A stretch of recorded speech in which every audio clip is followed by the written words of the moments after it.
First of all, this isn't some pussy day one review after a couple of hours with the game. As of recording this, it has been out for 1 month and I've played it extensively in that time. Secondly, if you're not a regular to my channel, GT is the only game that I cover, so I'd like to think that I have a reasonably well-rounded knowledge of the game and the series. Finally, I use a G27 wheel at all times when I play, and therefore my opinions are for the most part based upon play with a wheel, although I will touch on controller play too. Let's start with the bread and butter of any driving sim. The feel of the driving, the physics, and the feedback from the car to the player. For me, Gran Turismo has always been one of the better driving games or simulators when it comes to how it feels behind the wheel. The weight of the steering, the feedback from the track, and the feel of the car's weight moving around. This is no different in GT6, and I really think it's improved since 5. You can really feel the suspension at work in every corner. You get a satisfying, weighty feel, which was somewhat missing in GT5. Due to this, getting a car around the track can be a workout at times, but also the sense of satisfaction is really immense. When you watch a replay back, you can really see the suspension at work, and at this point, I would be happy to say that I personally think the way the car moves and behaves looks more realistic than any other driving sim out there. This is fed back to the drive with effective force feedback, which heightens that feeling of being in the car with the four wheels on the track surface.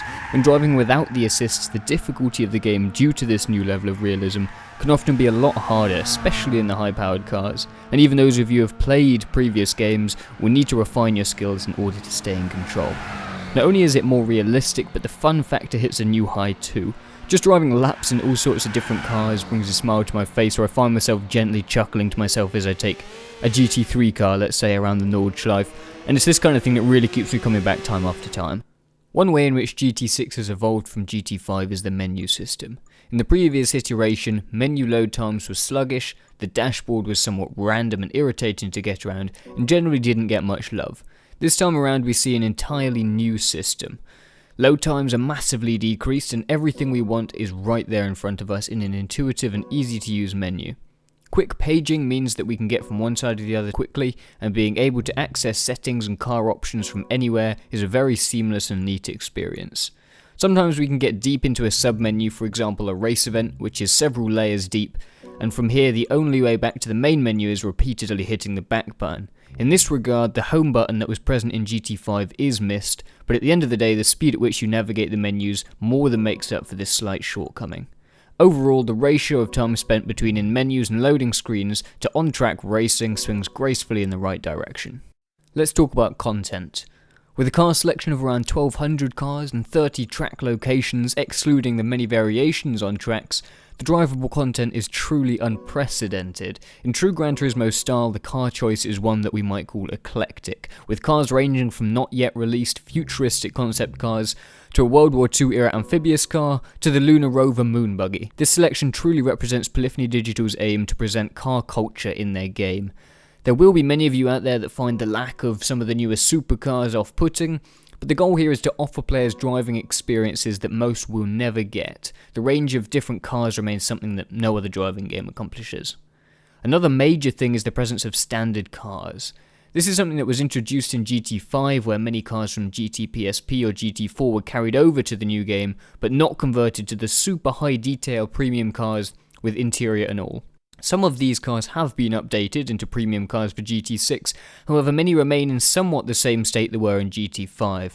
This is of course disappointing, but bear in mind that there is still somewhere in the region of 400 cars fully modelled and detailed. Not only this, but the standard label has been removed from those that were considered standard before, meaning that they can be taken into photo mode, be given modifications, etc., just in the same way that premium cars could be in GT5. Track selection is nothing short of comprehensive in GT6, with the 30 different real-world and original tracks being included. And that's just locations. Many of these have different track layouts, directions, and additionally even more have a real-time day and night cycles available, as well as variable weather conditions should you choose to use them. Dirt and snow tracks are also available, although only a handful of those to choose from. Let's touch on career mode. Since the explosion of online play on the consoles and its introduction to the series in GT5, the offline single-player career mode, often referred to as A-Spec, has been something of much debate. And a large divide has become apparent. There are many people that buy the game and want only to race online with friends or in a league, and so the accumulation of cars, credits, as well as progress through the offline events is somewhat a tedious chore. On the other side, players love the offline experience, building up the garage of cars and getting every last trophy. The number of events in GT6 is a step up from GT5, with the same categorized layout of events from novice to super being used. The AI difficulty increases as you progress, as does the credit payout. You will start the game using some of the less exotic and cheaper cars and finish up with some high performance, classic priceless cars taking the stage late game. If you want to just get from the start to the end in as little time as possible, worry not. There is no more XP a la GT5, instead a star system is implemented. Each race awards you stars and the next set of events unlocks after a certain amount of stars are earned. Generally speaking, there are around 15 championships and event sets in each category, and in order to progress you only need to win the first 2 or 3. The only other thing you will need to do to progress is to obtain the license. This requires you passing 5 tests of technical skill that will both challenge you to be as fast as you can, and for the less experienced players, teach you core skills that you will need to further your game. For the guys that like a big padded out single player, worry not. Whilst the A-Spec offering may not be quite as comprehensive as GT4, there is still a good wealth of events. As you complete these core event sets, you will unlock various other events and races, such as one-make tournaments, mission races, which are essentially set-up events that will challenge you to do certain things, such as overtake a car that starts before you, and coffee break challenges, mini-games in cars that have you knocking over cones, saving fuel, and other short and fun on-track games. Alongside these, you will also find the game's special events, which include driving the lunar rover on the moon, and also invitations to the well-known Goodwood Festival of Speed's Hill Climb Challenge. It would have been nice to see things such as the manufacturer events like we had in GT4, and the missing endurance races is a big slap in the face to some hardcore fans of A-Spec. Currently, the best alternative is simulated endurance races such as the 24 Minutes of Le Mans, where you see the full 24-hour day-night cycle in just 24 minutes. Given that the features they showed off prior to release was some of the true-to-life astronomy and lighting, it's fairly disappointing that there are no full endurance races on offer in GT6's single player. Another thing that is important to mention in regards to single player, of course, is the AI. In GT5, the AI was very tame and generally not interesting to race against. In GT6 is still not perfect in this area, but there are notable improvements. The speed of the AI is increased, and in equal performing cars they can often match you for pace. They also defend their lines more strongly and aren't afraid to make contact if you're going to go alongside them when they want to turn in. The main problem with the AI, interestingly, is not the AI at all, it's the way the career is designed. Each event has a limit on the performance level of your car, however the AI are almost always driving cars of lower performance than what you're allowed to enter with, meaning that you end up just blazing through them. This is most notable in events such as mission races. There's an early mission race that has you taking on a Nissan GTR whilst you drive the same car. He gets a head start off the line, and whilst it was reasonably easy to catch and pass him, for the rest of the race he kept up with me and used the draft to go for overtakes down the straights. I get the feeling that in this regard, Polyphony Digital are trying to cater for the casual market. The majority of buyers of Gran Turismo are casual players and don't have masses of skill in the game, so losing over and over to AI will not be fun for them. This is of course less enjoyable for the smaller percentage of serious players that want a challenge from the game. I'd like to see them in the future allow the difficulty to be changed so that new players can use easier AI, but for the people that want that challenge they can use the highest difficulty AI, and the performance limit on the cars needs to be brought down to the same level that the AI uses.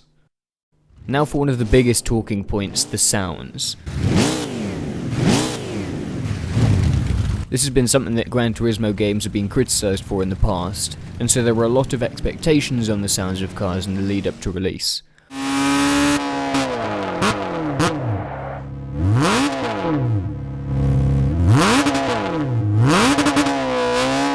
One thing that can be said for certain is there has been some work done on the sounds. In GT5 there were a handful of cars that sounded great, and a lot of cars that sounded less great. The sounds are in fact recorded from real life counterparts to try and reproduce a realistic sound, but it feels like some of the depth and feel of the engine and exhaust notes are lost. In GT6 many more cars have that great sound. Some of the cars in GT5 that sounded less good have been improved, and overall there are more cars that will satisfy your need for a great sound. There are still quite a few cars that don't have a very full-bodied sound, and this may disappoint some players. Often the sounds are compared to that of other games, and what I will say is that the sounds aren't faked. Often you will hear cars in games that have been artificially beefed up so that they sound more aggressive or deeper, and whilst that may sound more awesome, it's actually no more realistic than the slightly wimpy sounds that you hear in some vehicles in GT6. Overall, the sound has been improved, but there's definitely still room for more improvement. I personally feel like, whilst having great sounds is certainly not a bad thing, they are more subsidiary, and better driving far outweighs having better sounds. Another important feature to touch on is car customization and tuning. The tuning itself resembles something very similar to what has been seen before, albeit the menus in the tuning options screen is now significantly improved. Changing settings, adding and removing parts and other tuning options is very quick and easy, and a few new options have been added including different brake options, removable engine and weight options, and nitrous, a welcome addition originally seen in GT4. When it comes to customization, I'm certain there will be a level of disappointment. Once again, there is no livery editor, custom vinyls, or anything of that nature. On the flip side, the wheel choices are hugely increased with an abundance of rim choices, as well as the availability of different sized rims. Alongside this, the external parts that can be added have been extended with more parts available for more cars, and some new parts such as headlamp covers and flat floors are also available. Painting your car is now a world better than previous titles. Whilst you will still need to collect the colours, unlocked from buying new cars from the dealerships or given out in some events, they are no longer consumable, and once you have it unlocked, you can use it any number of times. The paint shop offers you a preview of your car with its new look so you can properly see the final product before you buy, a major flaw in the GT5 system. The last thing before I talk about online is replays and photo mode. Generally speaking, the replay options have been improved with slightly more tweaking and options available during playback. Replays can be stopped at any time just like in GT5 and you can snap some photos of the race. Equally, you can fast forward and rewind in a similar way to GT5. It's not the best system, snapping to splits and new laps, so if you're trying to freeze frame one particular moment, if you miss it you may have to rewind a large chunk backwards to try and get it again, which can be a pain. Frustratingly, it's also not possible to remove the names of drivers from online races. Whilst I love that such a thing exists, it's important to many players to be able to view replays without the names for that true cinematic experience, and currently that's not possible. If we talk about photo mode, I'm surprised to see the photo mode locations from GT5 didn't make it into GT6, which is surprising given how beautifully they were done in GT5. We should not take away, however, that the locations that are included are absolutely stunning, and with the new lighting engine in GT6 it really shows off how beautiful of a game it is, despite it being a PS3 only title. Once again, for all those photography buffs, GT6 provides an extremely powerful tool that you can really dig your teeth into to find those amazing shots of your favourite cars. That leaves us with just one topic: online. Currently, this is the major disappointment in the game for me. Currently, it is barely different to GT5's online mode, which in itself was very limiting, but the lobbies are also extremely bug heavy at the moment, which makes setting up online races somewhat of a chore. There are some new options which have potential, such as the built-in qualification sessions and some new car selection methods. However, shuffle racing from GT5 is gone, which was a fun and popular feature, and one-make races are still limited to a selection of cars given by Polyphony Digital. This time around there are only 20 cars that can be chosen for one-make racing, and it's something that I personally feel seriously needs to be improved. Already I have seen multiple bugs from the starting grid with drivers being placed all over the place, as well as people getting kicked, PS3s freezing, and lobbies simply not appearing in the lists for some players. With all that said, when it goes right, racing is just as good fun as it always was, and already I've had some incredibly fun races with guys online. Things can only improve as bugs get fixed and features get added. Polyphony has also promised a significant overhaul to the online system with the community features update. This is set to include things like clubs, organised racing, and hopefully a large overhaul to the lobby system. This update is due anytime now, and if you're watching this video at some point down the line, many of the problems I'm talking about may already have been resolved, as I expect the experience to really improve from here on in. To summarise, the base game is a real improvement from GT5. The driving experience itself feels fresh, very realistic, and very fun. The A-Spec career offers a decent offering of events, not to mention the continued addition of new events. Already in the first month, we have a whole new event set for the Red Bull X 2014, and I haven't even mentioned the seasonal events, single-player events that are added weekly with big rewards. The navigation and menus are worlds better, and generally systems within the game are so much smoother. Booting the game takes a matter of seconds and load time inside the game is massively reduced compared to GT5.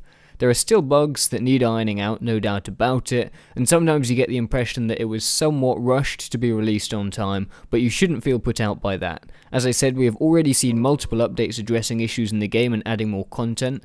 With the Vision GT project, concept cars that are designed for the game by big-name manufacturers and designers, and partnerships bringing cars to the game before their real-world release, such as the BMW M5 and Chevrolet Corvette, we can expect so much more by way of content and updates. You may have noticed that I didn't touch on graphics, and that's because, put simply, they are not much different to GT5. This is to be expected as the game is still only on PS3, and the game already looked quite incredible. We have seen updates to the lighting as mentioned earlier, but for the most part you will notice not much difference graphically. For that, you can look forward for what they have in store for us on the PS4. I hope that you've enjoyed this review of the game, or if you're thinking of buying the game, then I hope that it has been of use to you.